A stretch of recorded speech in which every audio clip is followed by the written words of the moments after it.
Hey everybody, I just finished my 3-day Exercise Away Plantar Fasciitis challenge, and I realized for this Friday value video, I would love to show you the foot and explain a couple things, which real quick condensed version of, I taught a lot more detail in the challenge, and if you didn't check it out, it'll be available until, Sunday night, depending on when you're watching this video. So, and I plan on kind of making it available moving forward in the future. So if you see this video, hopefully there will be a link somewhere where you'll be able to check it out. But anyhow, here's the deal.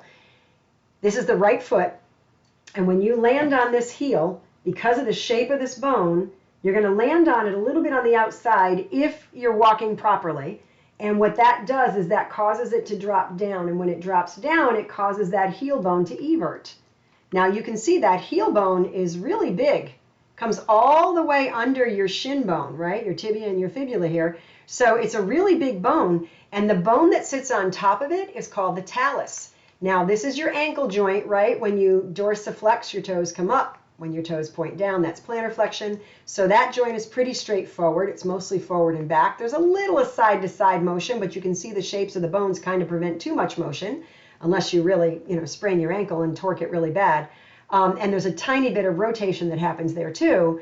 But for the most part, what happens when this bone drops down, right, or drops down to land on the ground when you're heel strike and you're hitting your foot into the ground, this bone on top, the talus, rotates down and in. And when it does that, I don't know if I can get it to do it. I don't have enough hands here.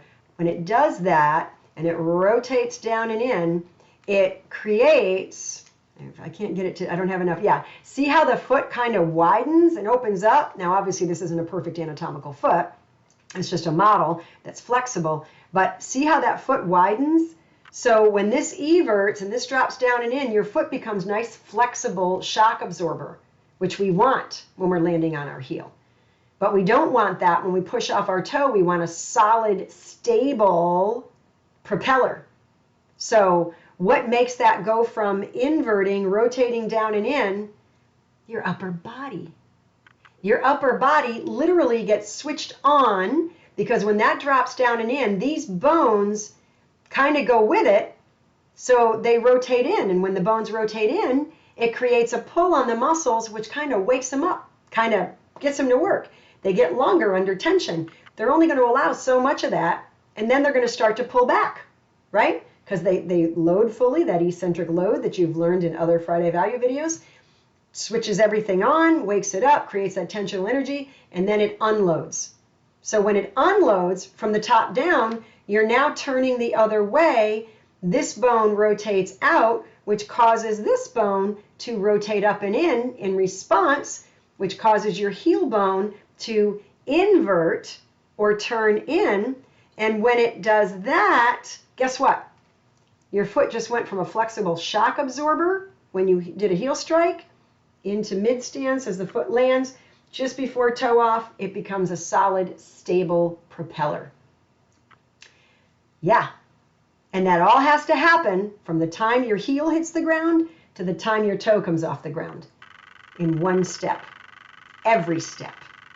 So very important. And I'm teaching you how to train your body so these things happen properly and correctly, right? Very, very important. So I hope you enjoyed that. I just really wanted to share that. And I will see you all next week in the next Friday value video. Have a great weekend.